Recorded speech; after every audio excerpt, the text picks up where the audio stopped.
Inter governmental panel and climate change. దీన్ని 2 సంస్థలు దాన్ని సహకారంతో నడుస్తూ ఉంటుంది. అదేంటంటే world meteorological organization and also UNEP, united nations environment programme that was headquartered at Nairobi, Kenya. So ఈ సంస్థ ఏం చేస్తుందంటే ఇది providing world with objective scientific information relevant to understanding the climate and also weather. So founded 1988, headquarters Geneva, దీనికి parent organization World Meteorological Organization and United Nations Environment Program. దీని ఒక head ఎవరంటే హౌసంగ్ లీ, south Korean. ఈయన హౌసంగ్ లీ అని పేరు.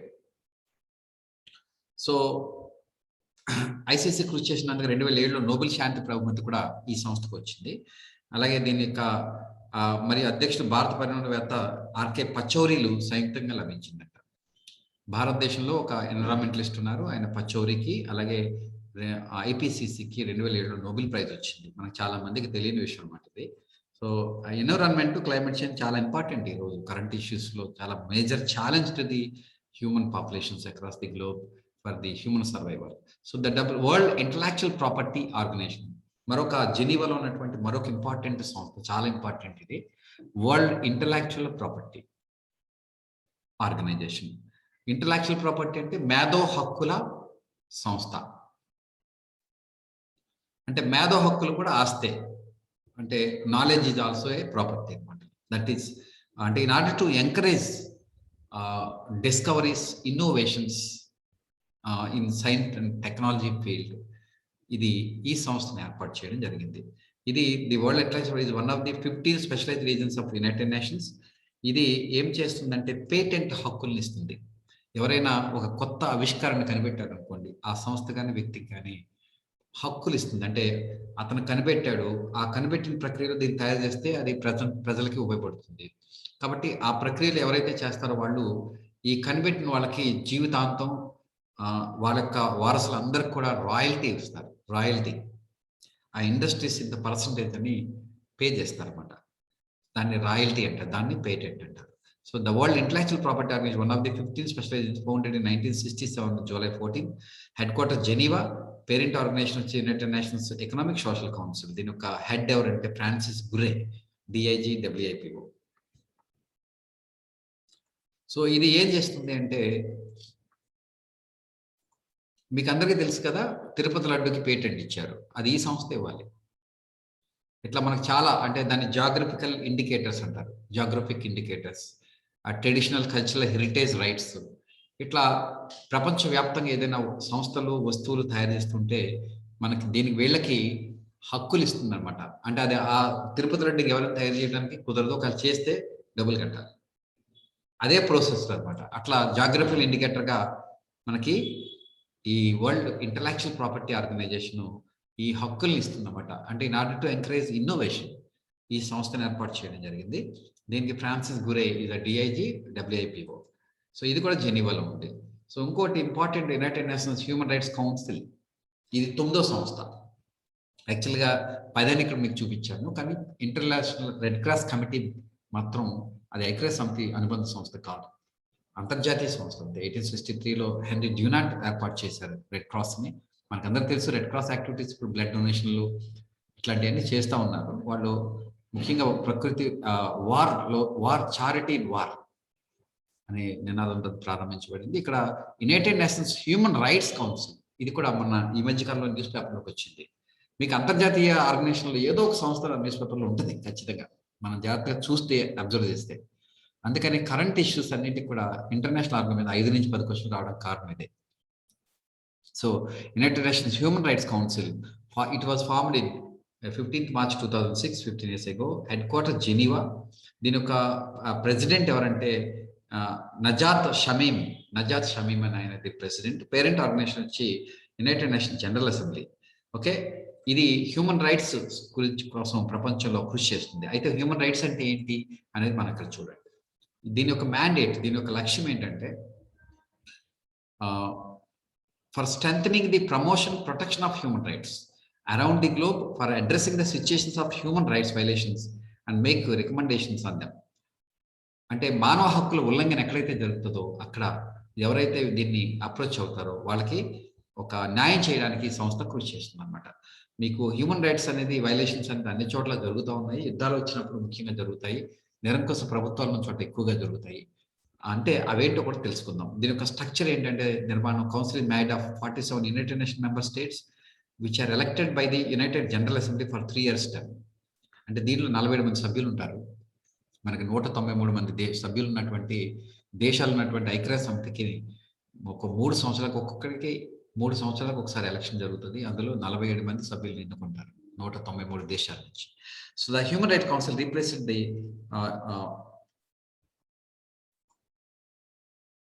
ఇంతకుముందు human rights council బదులుగా వేరే ఉండేది, దాన్ని తీసేసి ఇది పెట్టారు. బట్ ఇదే గుర్తుపెట్టుకుని human rights council. Then UNHRC. It ensures that following human rights issues are addressed and upheld maximum extent. ఒకటి ఏంటంటే ఫ్రీడమ్ ఆఫ్ అసెంబ్లీ. మానవ హక్కులు అంటే ఏంటి? దాని మీద కూడా ప్రశ్న అడగవచ్చు. మనుషులందరూ స్వేచ్ఛగా ఒక చోట మీటింగ్ పెట్టుకోవచ్చు, అసెంబ్లీలో కూడా కలవచ్చు. రెండోది freedom of expression, freedom of free speech. మనం వ్యక్తీకరణ, మాట్లాడే స్వేచ్ఛ మనకు ఉంది, మాట్లాడవచ్చు. ఫ్రీడమ్ ఆఫ్ రిలీజియన్, మత స్వేచ్ఛ ఉంది. ప్రొటెక్షన్ ఆఫ్ ఉమెన్స్ రైట్స్, మహిళల హక్కుల్ని రక్షించాలి, ఇది కూడా మానవ హక్కుల్లో భాగమే. Protecting rights of LGBT, lesbian, gay and lesbian, gay, BT అంటే ఎవరన్నా ఎల్జిబిటి మధ్యన కమ్యూనిటీ, ఎల్జిబిటి అంటే లెస్బియన్స్, గేస్, వాళ్ళ హక్కులు కూడా మానవ హక్కుల్లో భాగమే. So and community that of the racial and ethnic minorities, ఎవరైనా సరే ఈ మానవ హక్కుల ఉల్లంఘన జరిగితే దాన్ని మానవ హక్కుల కిందకు వస్తుంది. ముఖ్యంగా మానవ హక్కులు అంటే ఇవి మన దేశంలో కూడా బాగా వైలేట్ అవుతుంది. మన దేశంలో ఇటీవల కాలంలో మరింత పెరిగిపోయింది అన్నమాట మానవ హక్కుల ఉల్లంఘన అనేది. అయితే ఐక్యరాజ్య సమితి దేశ అంతర్గత వ్యవహారాలకు జోక్యం చేసుకోదు. అన్లెస్ ఎవరైనా సరే ఇక్కడ మానవ హక్కుల ఉల్లంఘన జరుగుతుందని సంస్థల వ్యక్తులు కంప్లైంట్ ఇచ్చి అక్కడ జెనోసైడ్ అంటే ఊచకోత కోసి ఎక్కడైనా దారుణమైన పరిస్థితులు ఉంటే తప్ప అది కూడా ఆంక్షలు మాత్రమే విధిస్తారు ఆ దేశాలపైన. అందుకని ఇది దేశాల్లో ఉన్నటువంటి మనుషులకి కనీస మానవ హక్కులు ఉండేలాగా కృషి చేస్తుంది అన్నమాట.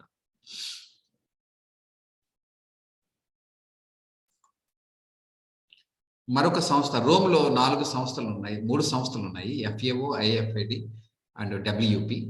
ఇవి మరొకటి స్విట్జర్లాండ్లోనే ఉంది, బట్ జెనీవాలో లేదు, అది లుసానేలో ఉంది. International Olympic Committee. ఇది ప్రతి 4 సంవత్సరాలకు ఒకసారి ఒలింపిక్స్ నిర్వహిస్తుంది అనమాట. మనకి ఇటీవల కాలంలో టోక్యోలో ఒలింపిక్స్ జరిగాయి. కోవిడ్ వల్ల ఒక సంవత్సరం లేట్గా 2021లో జరిగాయి. సో ఇది స్థాపించిన సంవత్సరం 1894. International Olympic Committee. ఇది స్విట్జర్లాండ్లో ఉంది, but this is not in Geneva, లుసానేలో ఉంది. దీని యొక్క ముఖ్య ఉద్దేశం ఒలింపిక్ క్రీడలను క్రమం తప్పకుండా నిర్వహించడం, కానీ మన కోవిడ్ క్రమం తప్పించేసింది. సో ఒలింపిక్ ఉద్యమాన్ని ప్రోత్సహించడం. దీన్ని ఒక స్థాపించిన వాడు జేక్స్ రోజ్. ఇది చాలా ఓల్డ్ సంస్థ, ఇది కూడా 1894. సో ఇప్పుడు రోమ్ బేస్డ్ ఆర్గనైజేషన్స్ 4 ఉన్నాయి. దీంట్లో మొదటిది food and agriculture organization and international fund for agriculture development అనేది రెండవది. మూడోది వరల్డ్ ఫుడ్ ప్రోగ్రామ్. ఈ 3 సంస్థలు కూడా రోమ్ ఎక్కడ ఉందండి? ఇటలీ రాజధాని రోమ్ అనమాట. సో మన సోనియా గాంధీ గారు ఇటలీకి చెందినవారు అనమాట. ఇది ఫుడ్ అండ్ అగ్రికల్చర్ ఆర్గనైజేషన్. ఇది కూడా ఐక్యరాజ్య సమితి యొక్క అనుబంధ సంస్థ. 1945లో అక్టోబర్ 16న దీన్ని ఏర్పాటు చేశారు రోమ్లోని. ఇది పౌష్టికాహార జీవన ప్రమాణాల స్థాయిని పెంచడం దీని యొక్క లక్ష్యం. అన్ని ఆహార వ్యవసాయ ఉత్పత్తి దిగుబడులను పెంచడం, గ్రామీణ ప్రజల జీవన పరిస్థితులు మెరుగుపరచడం దీని యొక్క లక్ష్యం అనమాట. So food and agriculture organization ముఖ్యం. మీరు గుర్తుపెట్టుకునే టెక్నిక్ ఏంటంటే ఆరోగ్యం, ఆహారము, వ్యవసాయం సంబంధించి అన్ని 3 ముఖ్యమైన సంస్థలు, అంతర్జాతీయ సంస్థలు రోమ్లో ఉన్నాయి అని గుర్తుపెట్టుకుంటే చాలు. 3 కూడా విచిత్రంగా ఒకే రకానికి రంగానికి చెందినవి అనమాట. అందుకని మీరు అలా గుర్తుపెట్టుకోవచ్చు. ఇది 1946 డిసెంబర్ 45లో ఏర్పాటు చేశారు. ఇది 1946లో UNOలో ఒక ప్రత్యేక సంస్థగా గుర్తింపు ఉంది. దీని చీఫ్ జోస్ గ్రాగియానో డసెల్వా. ఇది పౌష్టికాహార ప్రమాణాలను పెంచడానికి, ఆహార ఉత్పత్తుల్ని దిగుబడులను పెంచడానికి ఇది ప్రపంచవ్యాప్తంగా కృషి చేస్తుందన్నమాట. So, food and agriculture Organization ఇది మనకి ఎక్కడుందండి? ఇటలీలో, రోమ్‌లో ఉంది. సో, అలాగే మనకి International fund for Agriculture Development మరో రెండో సంస్థ రోమ్‌లో ఉన్నది. ఇంటర్నేషనల్ ఫండ్ అంతర్జాతీయ నిధి. దేనికి నిధి? అంటే వ్యవసాయ అభివృద్ధికి నిధి. ప్రపంచ అంతర్జాతీయ వ్యవసాయ అభివృద్ధి నిధి అన్నమాట. ఇది 1977లో రోమ్, ఇటలీలో ఏర్పాటు చేశారు. దీన్ని అభివృద్ధి చెందిన దేశాల ఆహార ఉత్పత్తి నిల్వలు, పంపిణీ పెంపొందించేందుకు ఉద్దేశించిన ప్రాజెక్టులకి ఫండింగ్ చేస్తుంది. ఎప్పుడైనా ఫండ్ అని వచ్చిందనుకోండి ఆర్గనైజేషన్ పేరులో, అదొక బ్యాంక్ లాంటిదన్నమాట. అది డైరెక్ట్‌గా నేరుగా చేయదు. ఎవరైతే ఆ లక్ష్యం కోసం కృషి చేసిన సంస్థలకి అప్పులిస్తుందన్నమాట. గ్రాంట్‌లిస్తుంది. అప్పులిస్తుంది, గ్రాంట్‌లిస్తుంది. అంటే అభివృద్ధి చెందుతున్న దేశాల్లో లేదా వెనుకబడిన దేశాల్లో ఆహార ఉత్పత్తి నిల్వలు, పంపిణీలు పెంపొందించడానికి ఉద్దేశించిన ప్రాజెక్టులకి పెట్టుబడి పెడుతుంది. So, food and agriculture Organization ఇది. And then International fund for Agriculture Development అంటే International fund for Agriculture Development వ్యవసాయ అభివృద్ధికి నిర్దేశించినటువంటి ఫండ్ ఇది. మూడో సంస్థ ఇక్కడ రోమ్‌లోనే ఉంది, ఇటలీలో. ఇది వరల్డ్ ఫుడ్ ప్రోగ్రామ్. ఇదేం చేస్తుందంటే ప్రకృతి వైపరీత్యాలు ఏర్పడినప్పుడు ఆహార అవసరాలు తీర్చడం. మీకు 3 సంస్థలున్నాయి. మూడిటికి ఇంచుమించుగా ఒకే రకమైనటువంటి లక్ష్యం ఉంది. కాకపోతే ఒకటేమో బ్యాంక్ లాంటిది. ఇది రెండోదేమో ప్రకృతి వైపరీత్యాలు ఏర్పడినప్పుడు ఎమర్జెన్సీ ఫుడ్ సప్లైస్‌ని అందిస్తుంది. World food programme. అదే ఫుడ్ అండ్ అగ్రికల్చర్ ఆర్గనైజేషన్ అయితే అగ్రికల్చర్ ఆర్గనైజేషన్ ఎఫ్ఏఓ. అదైతే ఏం చేస్తుందంటే మరి పౌష్టికాహార జీవన ప్రమాణ స్థాయిని పెంచడానికి అభివృద్ధి చెందుతున్న దేశాల్లో వ్యవసాయ దిగుబడులు పెంచడానికి కృషి చేస్తుందన్నమాట. అంటే research, seeds, high yielding varieties ఇవన్నిటిని ప్రపంచంలో అన్ని దేశాలకి సప్లై చేయడానికి ట్రై చేస్తుందన్నమాట. సో, ఆహార ఉత్పత్తిని పెంచడానికి అది కృషి చేస్తుంది. రెండోదేమో ఈ ఆహార ఉత్పత్తుల్ని అందించడానికి ప్రాజెక్టులు చేసే సంస్థలకి ఫండ్ ఇవ్వడానికి international fund for Agriculture development ఉంటుంది. ఇది వరల్డ్ ఫుడ్ ప్రోగ్రామ్ అంటే ఎక్కడైతే ఎమర్జెన్సీస్, ప్రకృతి వైపరీత్యాలు ఏర్పడ్డాయో అక్కడ ఆహారాల్ని, సప్లైస్‌ని సరఫరా చేస్తుందన్నమాట. ఎమర్జెన్సీ రిలీఫ్ లాగా. సో, ఈ విధంగా 3 ఆర్గనైజేషన్స్ రోమ్‌లో ఉన్నాయి. సో, ఈ విధంగా ఈరోజు క్లాస్‌ని I want to close with this Rome and another important organization 2 ఉన్నాయి వియన్నాలో. సో, ఈ 2 అయిపోతే మాక్సిమం అయిపోతాయి అనుకుంటా. చూద్దాం. యునిడో. వియన్నా ఎక్కడుందండి? యూరప్‌లో ఆస్ట్రియా అని ఉంటది. ఆస్ట్రియా రాజధాని వియన్నా. ఇది 19th, 20th సెంచరీలో చాలా ఇంపార్టెంట్ దేశం యూరప్‌లో. బట్ ఇప్పుడు అంత కాదు, చిన్న దేశము. వియన్నా ఆస్ట్రియా బేస్డ్ ఆర్గనైజేషన్స్ 2 ఉన్నాయి. UNIDO, united nations industrial development organization and IAEA. IAEA అంటే ఇంటర్నేషనల్ అటామిక్ ఎనర్జీ ఏజెన్సీ. రెండోది చాలా ఇంపార్టెంట్ మనకి. సో, ఈ 2 అయిపోయిన తర్వాత క్లోజ్ చేస్తాను. సో, ఇది united nations industrial development organization. అంటే పేరులోనే ఉంది. ఇది పరిశ్రమల అభివృద్ధి కోసం కృషి చేస్తుంది. చాలా సంస్థలను ఈజీగా గుర్తుపెట్టుకోవచ్చండి. దాని యొక్క పేరు బట్టి కూడా గుర్తుపెట్టుకోవచ్చు. సో, ఇది 1966లో వియన్నాలో ఏర్పాటయింది. ఇది 1985లో ఐక్యరాజ్య సమితి యొక్క ప్రత్యేక సంస్థగా గుర్తింపు పొందిందన్నమాట. స్పెషలైజ్డ్ ఏజెన్సీగా. So, this is working for industrial development. UNIDO ఎక్కడుంది? వియన్నా. అయితే దీనికన్నా ఇంపార్టెంట్ దీని యొక్క లోగో కూడా అండి యునిడోకి. ఐఏఇఏ చాలా ఇంపార్టెంట్. అంతర్జాతీయ అణుశక్తి సంస్థ. ఇది 1957లో ఏర్పాటు చేశారు వియన్నాలో, ఆస్ట్రియాలో. ఈ అణుశక్తిని శాంతియుత ప్రయోజనాల కొరకు వినియోగించేటట్లు చేయడం దీని యొక్క లక్ష్యం. అంటే ఎందుకు ఇంపార్టెంట్ అంటే అణ్వస్త్ర వ్యాప్తిని నిరోధించడంలో కీలక పాత్ర వహిస్తుంది. ప్రపంచ దేశాల్లో అణ్వస్త్రాలు ఎవరు తయారు చేయకూడదు. దానికి ఒక అగ్రిమెంట్ ఉంది. ఈ ఐఏఏ సంస్థ చూస్తుంది. ఎవరైనా కానీ అణుశక్తిని ఉపయోగించి విద్యుత్తును తయారు చేసుకుంటామంటే ఆయా సంస్థల దగ్గర ఇన్స్పెక్షన్ చేస్తుంది అంతర్జాతీయంగా ఆ దేశాలకి. లేకపోతే ఆ దేశాలపైన ఆంక్షలు విధిస్తారు.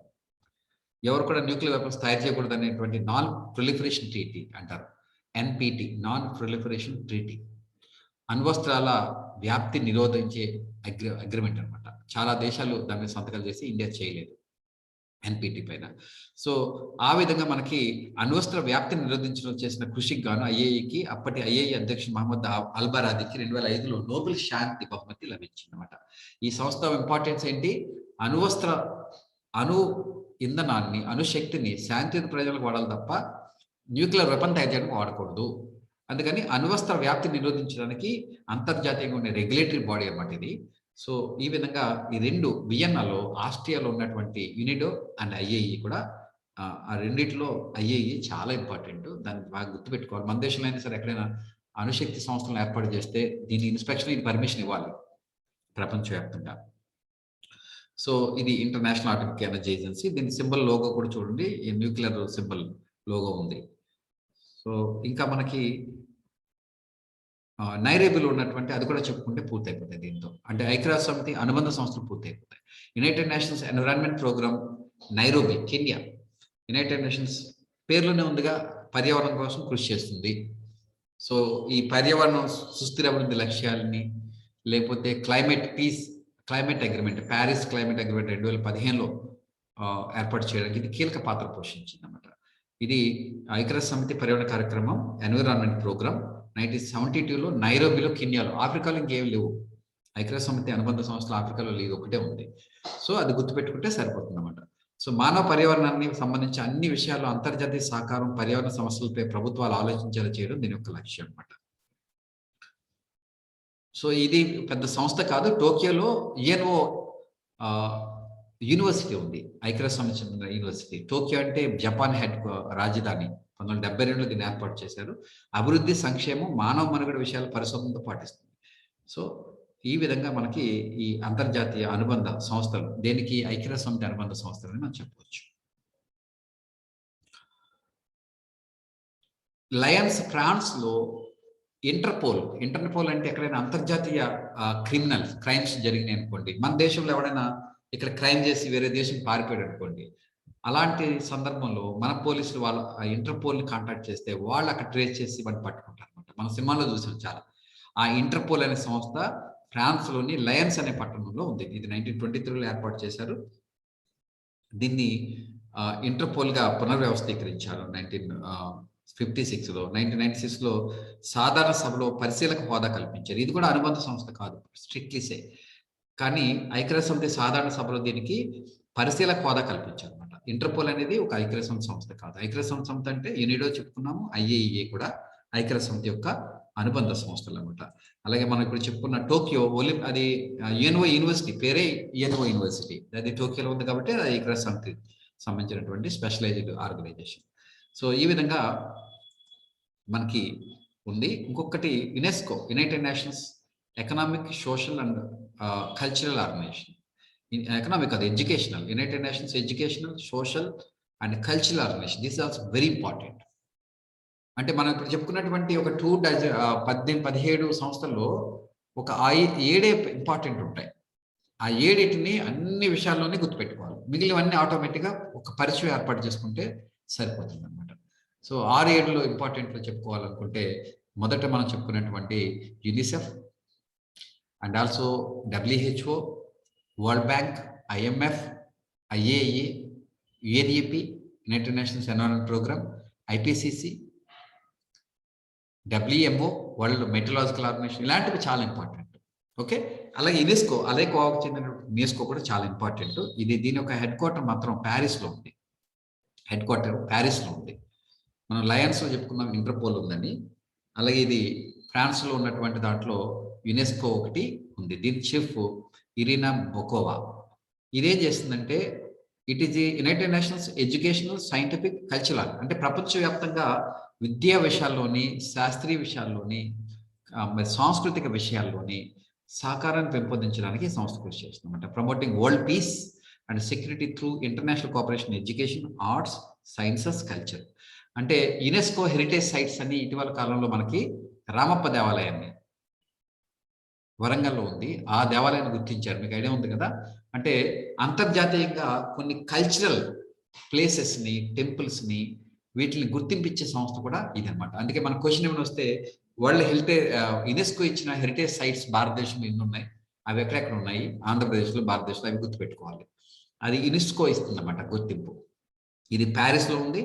So, it has the 193 member states and 11 associate members as well as partners in the non-government intergovernmental organization. The chief వచ్చి ఇరినా బొకోవా, ఇది హెడ్ క్వార్టర్స్ ప్యారిస్ 1946లో చాలా ఓల్డ్ గానే ఏర్పాటు చేశారు.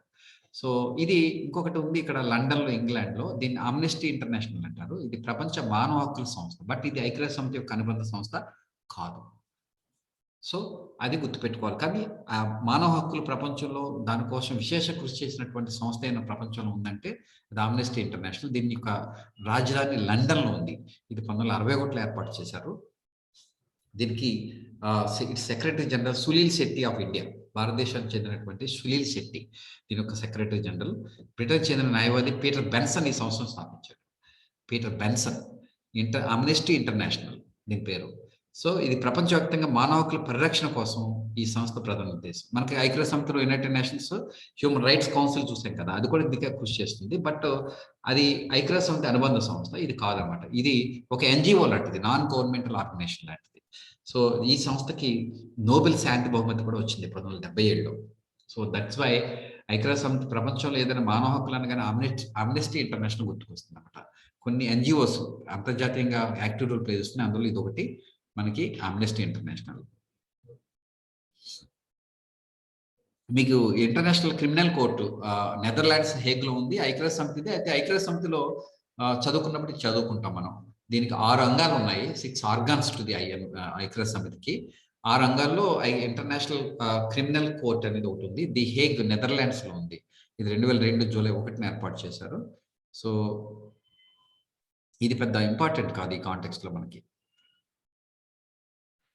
మిగతా తర్వాత చదువుకోవచ్చండి. ఇంతవరకునే ఐక్యరాజ్య సమితి అనుబంధ సంస్థలు మనం దృష్టి పెట్టాము. తర్వాత అంతర్జాతీయ సంస్థలు చాలా ఉన్నాయి. ఏషియన్ ఉంది, బ్రిక్స్ ఉంది, క్వాడ్ ఉంది, బిమ్స్టెక్ ఉంది, షాంఘై కోఆపరేటివ్ ఆర్గనైజేషన్ ఉంది, నామ్ ఉంది, ఇంకా నాన్ అలైన్ మూవ్మెంట్, అలాగే మన కామన్వెల్త్ ఉంది. ఇట్లాంటి చాలా ఆర్గనైజేషన్స్ ఉన్నాయి. అవన్నీ ఒక వీడియోలో, ఒక క్లాస్లో చెప్తాను. సో ఇప్పటి వరకు మనం చదువుకున్నది ఏంటంటే ఐక్యరాజ్య సమితి అనుబంధ సంస్థలు. సో వీటిపైన మీకు ఒక టెస్ట్ కూడా, మోడల్ టెస్ట్ కూడా ఇస్తాను, పీడిఎఫ్లు ఇస్తాను. మీరు దాన్ని ఎట్లాంటి ప్రశ్నలు వస్తాయి ఇప్పటి వరకు మీరు విన్నారు కదా, దీని పీడిఎఫ్ టెస్ట్ కూడా 2 ఇస్తాను. సో ఇప్పుడు మీకు ఏదైతే చేసి చూపించానో అవన్నీ కూడా పీడిఎఫ్ ఇస్తాను. ఇంకేమైనా లేటెస్ట్ ఇంప్రూవ్మెంట్స్ ఉంటే చేసి మీకు పీడిఎఫ్ పెట్టిస్తాను. దానిపైన టెస్ట్ ఇస్తాను. సో ఇంకపోతే మన ఆన్లైన్ కోర్సు సంబంధించి ఎలా జరుగుతుంది అనే సందేహాలు ఏమైనా ఉంటే అడగండి. దీని జనరల్ స్టడీస్ కావాలంటే విడిగా ఇస్తాను. జనరల్ స్టడీస్తో పాటుగా ఈ జూనియర్ అసిస్టెంట్కి సంబంధించిన పేపర్ 2 కావాలన్నా కూడా ఇస్తాను అనమాట. ఓన్లీ జనరల్ స్టడీస్ అయితే జస్ట్ 2000 రూపీస్. అండ్ ఇది కూడా కావాలి, రెండో పేపర్ అంటే ఇట్ ఈస్ అబౌట్ 5000. బట్ ఎవరైతే మన ఇద్దరు జాయిన్ అవుతారో వాళ్ళకి ఈ 3వ తారీఖు లోపల జాయిన్ అయిన వాళ్ళకి మనం జస్ట్ 2500కి ఇస్తాం. ఇది ఇప్పుడు ఉన్న ఇన్సెంటివ్. అంటే ముందుగా జాయిన్ అయితే అడ్వాంటేజ్ అవుతుంది. సో అందుచేత అలా తర్వాత అలా ఉండదు. కాబట్టి ప్లీజ్ రిమెంబర్, ఈ మొత్తం కోర్సు 2500లో రావాలి అంటే 3వ తారీఖు లోపల సబ్స్క్రైబ్ అవ్వాలి. లింక్ పంపించాను, లేదంటే నేను నెంబర్లు ఇస్తాను ఈ వీడియో సబ్స్క్రిప్షన్లో, డిస్క్రిప్షన్లో. ఆ నెంబర్లో, ఎందుకంటే మనం ఇప్పుడు ఇచ్చే లింకుల్లో మనకి ఎక్స్ట్రా ట్యాక్స్ పడుతుంది అనమాట. దాన్ని అవాయిడ్ చేద్దాం అనుకుంటే కనుక మీరు ఫోన్పే కానీ గూగుల్ పే కానీ చేయండి. అది వేస్ట్ అనుకుంటే ఆ డబ్బు. కాబట్టి 2500 ఫోన్పే కానీ గూగుల్ పే కానీ చేయండి. మీకు ఆ నెంబర్లు కింద ఇస్తాను. సో ఆ 2 నెంబర్లకి మీరు చేయండి. సో ఇది ఓన్లీ 3వ తారీఖు లోపు ఎవరైతే సబ్స్క్రైబ్ చేసుకుంటారో, ఆ లింక్ కూడా నా స్టేటస్లో పెట్టాను నేను, నా మొబైల్ నెంబర్ కూడా ఫోన్పే గూగుల్ పే ఉన్నాయి. సో నెంబర్ మరొకసారి చెప్తాను, 7396280557 7396280557. సో ఇంకేమైనా డౌట్స్ ఉంటే అడగండి అమ్మా. మనం 3వ తారీఖు స్టార్ట్ చేసుకోవాలి. 3వ తారీఖున మీకు ఎకానమీ హైదరాబాద్ నుంచి వస్తారు శివప్రసాద్ గారు. 3 రోజులు మీకు క్లాస్ తీసుకుంటారు, 3, 4, 5. సో ముఖ్యంగా ఆయన గ్రూప్ 2 కూడా మనకు ఆయనే టీచ్ చేస్తారు. ఇక్కడ నాతో పాటుగా ఆయన టీచ్ చేస్తారు. So I'm not expert of one subject, I'm in all the సబ్జెక్ట్స్లో ఏది ఇంపార్టెంటో దానిపైనే దృష్టి పెట్టి ఒక రీసెర్చ్ ఓరియంటెడ్గా నేను వెళ్తూ ఉంటాను. సో, ఇందులో ఒక నిఘా లాంటిదనమాట మన సంస్థ మొత్తంలో. ఫ్యాకల్టీలు అన్ని సబ్జెక్టులు చెప్తారు. బట్ ఏదైతే ఇంపార్టెంట్ ఉన్నాయో వాళ్ళు గైడ్ చేయడం కానీ ఫ్యాకల్టీస్‌కి, అట్లాగే మీకు గైడ్ చేయడం. ఇంపార్టెంట్ ఏరియాస్‌లో నేనే క్వెషన్ తయారు చేయడం, నేనే కొన్ని టాపిక్స్ తీసుకోవడం ఇట్లాంటియన్నీ నేను చేస్తాను. ఓవరాల్ గైడెన్స్, ఓవరాల్ నేను చూస్తాను. బట్ అన్ని సబ్జెక్ట్‌లకి అన్ని ఫ్యాకల్టీలు ఉంటారు. నేనున్నా అందరూ అదనంగా ఉంటారు. బికాజ్ నేనొక్కడిని నాకంత సమయం ఉండదనమాట ఒకవేళ. ఈ మాత్రం చేయడానికి ఛాలెంజింగ్ ఎందుకంటే మీకందరికి ఉద్యోగాలు రావాలని నేను ఇందులో బుర్రపెడతా ఉన్నాను. అదర్‌వైజ్ ఆళ్ళతోనే చెప్పించేసేవాడిని. So, thank you. ఇంకెన్ని డౌట్స్ ఉంటే అడగండి. Otherwise I will close today's session.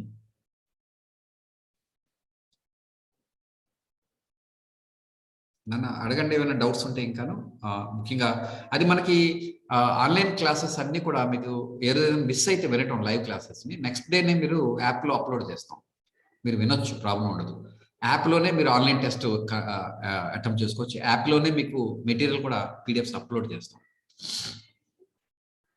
అందుకని మీకు ఇబ్బంది పడాల్సిన అవసరం లేదు. అయితే ఇక్కడ క్యాంపస్ బ్యాచ్‌లు కూడా మూడో తారీఖు స్టార్ట్ అవుతున్నాయి. అందులో జాయిన్ అయిన వాళ్ళకి ఆన్‌లైన్ అంతా కూడా ఫ్రీ ఉంటది.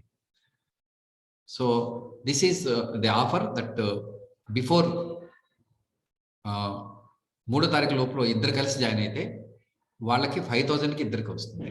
అదర్‌వైజ్ మూడు తర్వాత జాయిన్ అయితే 5,000 ఈచ్ వస్తుంది. సో, 2 పేపర్లు కలిపి. విడిగా అయితే general studies 2,000 you can pay and join for general studies. మనకి ఆహ్, Saturday and Sunday Telugu, English పెట్టేలా ప్లాన్ చేస్తాను సంక్రాంతి తర్వాత. ఈలోపు కూడా వాళ్ళని ఇంట్రొడ్యూస్ చేస్తాను ఫ్యాకల్టీస్‌ని. ఎక్సలెంట్ ఫ్యాకల్టీ ఉన్నారు ఇంగ్లీష్‌కి, తెలుగుకి. మీకు ముఖ్యంగా జూనియర్ అసిస్టెంట్ ఉద్యోగం రావాలంటే తెలుగు, ఇంగ్లీష్ చాలా కీలకం. సో, అది కూడా దృష్టిలో పెట్టుకోండి. నాకు ఓన్లీ జనరల్ స్టడీస్ సరిపోతుందంటే ఓకే. జనరల్ స్టడీస్‌కి 2,000 కడితే సరిపోతుంది. అదర్‌వైజ్ మీరు ఆహ్, మనకి మూడో తారీఖు లోపు కనుక సబ్‌స్క్రైబ్ అయితే గనక కింద లింకులు ఇచ్చాను. ఆల్రెడీ నా స్టేటస్‌లో లింకులు పెట్టాను. డిస్క్రిప్షన్‌లో కూడా పెడతాను. సో, మీరందరూ జాయిన్ అవుతారు. కానీ నేను మీ అందరిని రిక్వెస్ట్ చేస్తుందేంటంటే, నాకు నమ్మకం ఉంది మీ అందరి మీద. మిగతా వాళ్ళకి షేర్ చేయండి. ఎందుకంటే ఆన్‌లైన్ ప్రోగ్రామ్స్ తక్కువ పెడుతున్నాం యాక్చువల్‌గా క్యాంపస్‌లో అయితే 15,000 ఉంటుంది. ఈ జూనియర్ అసిస్టెంట్ ట్రైనింగ్. అదే ఖర్చు దీనికే అవుతుంది. ఎక్కువ మంది జాయిన్ అయితే ఆ బర్డెన్ తగ్గుతది. అది ముఖ్యమైన లాజిక్. కాపోతే ఇప్పుడు టూ మెనీ ఆన్‌లైన్ అంటే చీప్ అయిపోయింది. ఎవరు నమ్మే పరిస్థితి లేదు ఈరోజు. But this is a well established organization. In my guidance ఇది జరుగుతా ఉంటది. మీకందరికి తెలుసు I am a senior group 1 officer and mentor of this academy. నేను ఒక 5,000 మంది ఉద్యోగులు తయారు చేయాలని లక్ష్యంతో 2013లో అబ్దుల్ కలాం గారు బతికుండగా ఆయన స్ఫూర్తితో ఇది పెట్టాం. కాబట్టి ఒక అడ్రెస్ అనేది పక్కా ఉంది. ఒక 6,00,00,000 ఎస్టాబ్లిష్‌మెంట్‌తో ఒక మంచి లైబ్రరీస్, హాస్టల్స్, క్లాస్ రూమ్ అసలు స్టేట్‌లో లేదు. కావాలితే ఒకసారి వచ్చి చూడండి మీ అందరూ. మీరు స్టేట్‌లో ఎక్కడికెళ్ళినా ఇంత వెల్ ఎస్టాబ్లిష్డ్ ఆర్గనైజేషన్ మీకు కనపడదు. కోచింగ్ ఇన్‌స్టిట్యూట్‌లో. అందుకనే అడ్రెస్ లేని కోచింగ్ ఇన్‌స్టిట్యూట్‌లు 90% అన్నీ కూడా అడ్రెస్ లేనివి. ఆన్‌లైన్‌లో ఉండేవి. సో, అది దాన్ని దృష్టిలో పెట్టుకొని చేసుకోండి. నా గైడెన్స్ కావాలనుకుంటే ఖచ్చితంగా మంచి ఫ్యాకల్టీస్ అయితే పెడతాను. నా గైడెన్స్ కావాలంటే ఇక్కడ దొరుకుతుంది. ఆన్‌లైన్‌లో కూడా 1, 2 సంస్థలు ఉండొచ్చు. ఢిల్లీ నుంచో, ఇంకో చోట నుంచి ఆపరేట్ చేసేవాళ్ళు. వాళ్ళందరూ కూడా గైడ్ చేసేవాళ్ళు ఎవరు ఉండరు వాళ్ళకి. ఫ్యాకల్టీని కొంటారు, పెడతారు అంతే. సో, ఓవరాల్‌గా గైడెన్స్ ఇవ్వడం అనేది ఓవరాల్ లక్ష్యంతో కృషి చేయడం అనేది. ఉదాహరణకి నేను ఈ ఆన్‌లైన్ కోర్స్ గాని, క్యాంపస్ కోర్స్ గాని 100 క్వెషన్స్ ఇచ్చే అందుకు కృషి చేస్తున్నాను. 100 కవరేజ్ వస్తుంది. సో, మీరు ఏదైతే నేను చెప్తున్నానో ఇప్పుడు క్లాస్ తర్వాత పీడీఎఫ్ చదవాలి. చదివిన తర్వాత ప్రతి వారం ఒకసారి రివిజన్ చేసుకోవాలి. ఏ రోజుది ఆ రోజు చదవాలి. టెస్ట్‌లు అటెంప్ట్ చేయాలి. ఇలా చేస్తే మీకు ఫస్ట్ అటెంప్ట్‌లో వచ్చేస్తుంది. వితిన్ మనకున్నటువంటి మార్చ్ ఎండ్‌లో ఒక ఎగ్జామ్ ఉంటే గనక. సీనియర్‌లయితే కొద్దిగా అక్విజిటివ్ నాలెడ్జ్ ఉంటది. ఉద్యోగాలు చేసేవాళ్ళు టేక్ కేర్. దట్ ప్రైవేట్ ఉద్యోగాలయితే మానేయండి. సెలవు పెట్టండి. ఏదో ఒకటి చేయండి. గవర్నమెంట్ ఉద్యోగాలైతే ఎక్స్‌ట్రా టైమ్ వర్క్ చేసుకోండి. ఈ వీడియోస్‌ని అవసరమైతే వర్కింగ్ టైమ్‌లో ఎప్పుడైనా లీజర్ దొరికిందనుకుంటే అప్పుడు కూడా ట్రై చేయండి అంతే. అది పూర్తిగా మీకు 100% బయటకి జాబ్ చేసేవాళ్ళకి బయట వర్క్‌లో ఉన్నప్పుడు సాధ్యం కాదు. అందుకని ఎర్లీ మార్నింగ్ మీరు ఈవినింగ్ ఒక 2 hours evening, morning 4 hours, 6 hours కంటిన్యూయస్‌గా చదవండి. ఎందుకంటే ఉద్యోగాలు చేస్తున్నారంటే ఆల్రెడీ జాబ్ వచ్చిందని ఎంతో కొంత నాలెడ్జ్ ఉందని. కాబట్టి ఈ 6 అవర్స్ మినిమమ్ మీరు చదవడానికండి. వీడియోలు చూడడానికి కాదు. వీడియోలు చూసే దానికి టైం కండి. ఈవినింగ్ మీకు ఎక్కడ అయిపోతుంది 3 అవర్స్. ఇప్పుడు మార్నింగ్ 4 అవర్స్ ఖచ్చితంగా మీరు చదవాలి. ప్రాక్టీస్ చేయాలి. Okay. Thank you. Any doubt అండి? Otherwise I will close today's session.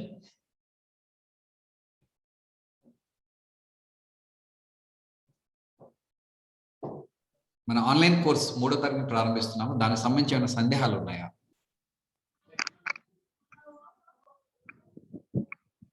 మీకు నెంబర్ ఇచ్చాను. ఇంకొక నెంబర్ కూడా ఉంటుంది. She is the coordinator. ఆవిడ అకౌంట్ నెంబర్ కూడా వేయొచ్చు మీరు అమౌంట్. ఫోన్‌పే గాని, గూగుల్ పే గాని చేయొచ్చు. ఆ నెంబర్ కూడా పెడతాను. 2 నెంబర్‌లు పెడతాను. మొత్తం 3 నెంబర్‌లు పెడతాను. ఓకే. ఆ నెంబర్‌లు కూడా 3 నెంబర్‌లు ఎక్కడైనా గూగుల్ పే, ఫోన్‌పే చేయొచ్చు. చేసి ఆ నెంబర్‌కి ఫోన్ చేసి లేదా వాట్సాప్ స్క్రీన్‌షాట్ పెట్టండి. పెట్టిన తర్వాత మీకు వాళ్ళు కాల్ చేసి మీకు ఒక యాప్ ఉంటది. యాప్‌కి లింక్ పంపిస్తారు. మన యాప్ ఆన్‌లైన్‌లో కనబడద్దు గానీ అది డౌన్‌లోడ్ అవ్వదు మీకు. అవుద్ది గానీ మీకు ఫీచర్స్ ఏమి కనబడవన్నమాట. మన యాప్. ఎవరైతే సబ్‌స్క్రైబ్ అవుతారో వాళ్ళకే కలాం ఐఏఎస్ యాప్ మన పేరు. మీరు గూగుల్ ప్లేలో కొట్టినా కూడా వస్తుంది. Kalam IAS app. ఓకే. ఇంకేని డౌట్ అండి? Thank you everyone. Good night everyone. New year వస్తుంది. I want to wish you every one of you happy new year with a great success. Here I would like to see that మీ aspirations నిజమవ్వాలని, మరి ఈ మా గైడెన్స్‌లో మరింత గొప్ప ఉద్యోగం సంపాదించాలని, దీంతో పాటు తర్వాత గ్రూప్స్ నోటిఫికేషన్స్ వస్తాయి. అప్పుడు కూడా మీకు ఈ చేయడానికి కృషి చేయాలని కోరుతున్నాను. Thank you everyone.